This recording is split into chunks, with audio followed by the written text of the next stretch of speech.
Good morning, good morning, good morning. It is Wednesday morning, and I just want to let you know we are not going live today. And the reason is that I get to move next week. And so next week there will be no videos at all.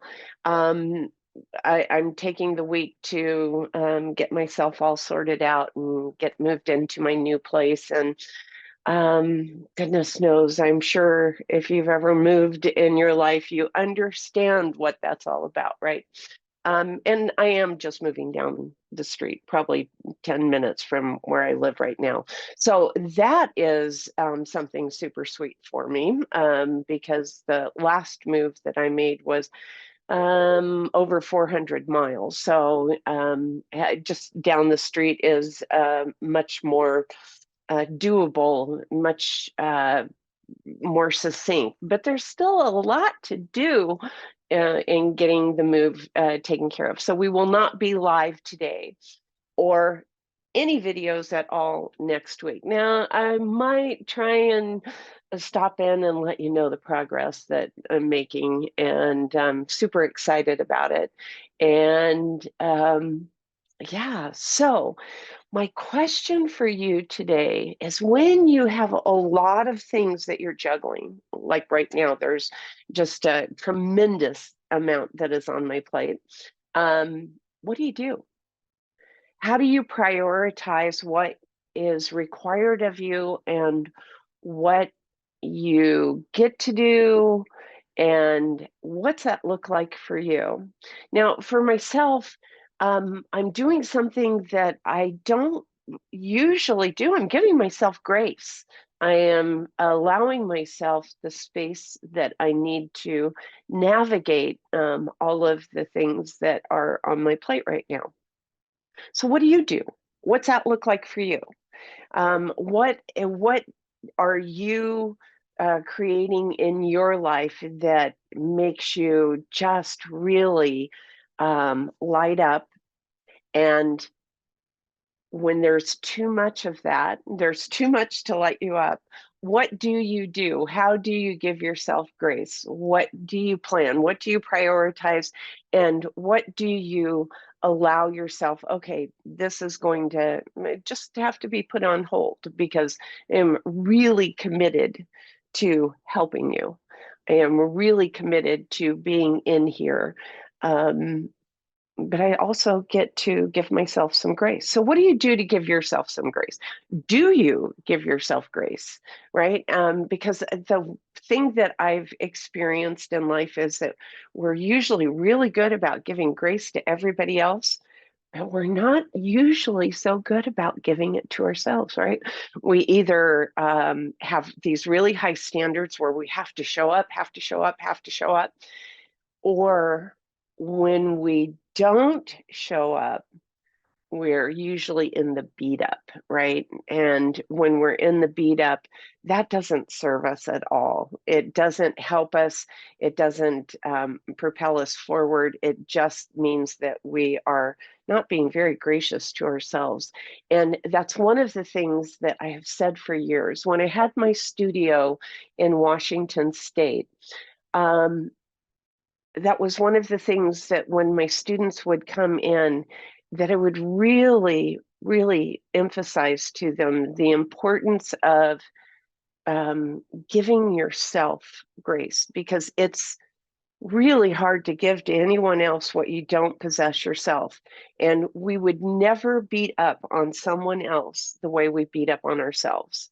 So, being graceful with yourself, being kind to yourself is really super important. And are you? What do you do?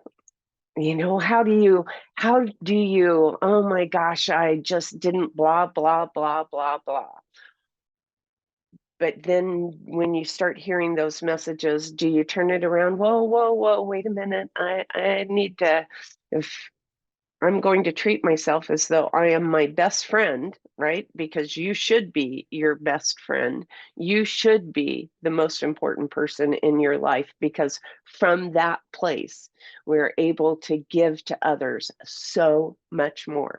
So if you give to yourself grace, catch yourself in the midst of that beat up and say, whoa, I would never talk to my friend this way, right?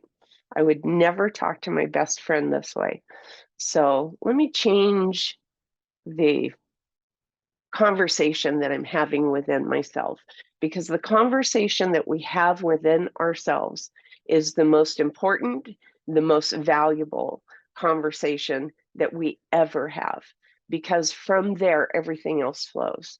So if we're beating up on ourselves and not giving ourselves grace, then that is reflective in all areas of our lives, right? Or we end up being these martyrs that we give to everybody else, but we ourselves are, just in this very mousy place where we are just putting ourselves out for martyrdom. And I've been pretty good at being a martyr at times in my life. And I have to say that it is much more empowering when we come from a place that is um, powerful, right? Because usually when you're in martyrdom, it's not a place of power, it's a place of being beat up. So when we're in a place of power and we're sharing that power with ourselves and then with others, man, the things that are attracted to us, the things that happen in our lives are powerful. So I know this is just really a long diatribe, right? But a really important one. What are you doing to be nice to yourself? What I was actually just challenged this morning by one of my coaches that what do I get to do to celebrate myself? That's a hard one, because I usually have this moment of deep satisfaction when I make an accomplishment. I'm just going, oh, yay, yay. And then I move on, right?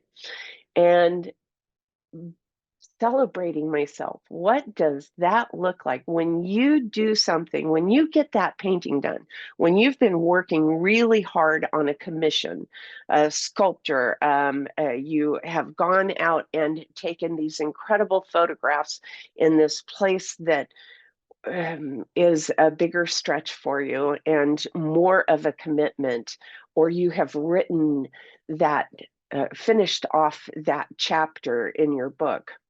What do you do to celebrate?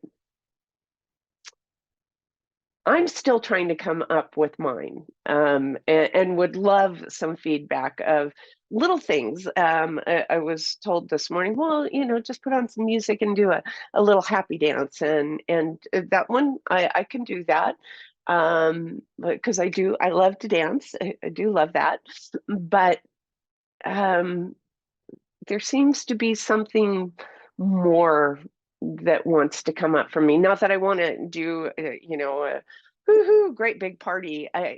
It feels more like I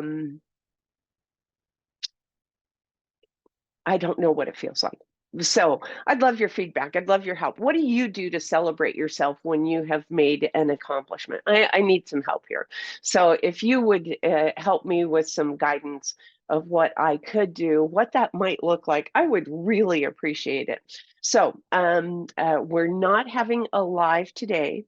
We will have office hours this Friday, the 21st at 7 a.m. Pacific time. So join me if there are any technology needs that you have that you would like some help trying to figure out. I would love to help you. So join me on Friday at 7 a.m. And I will be in here tomorrow morning, and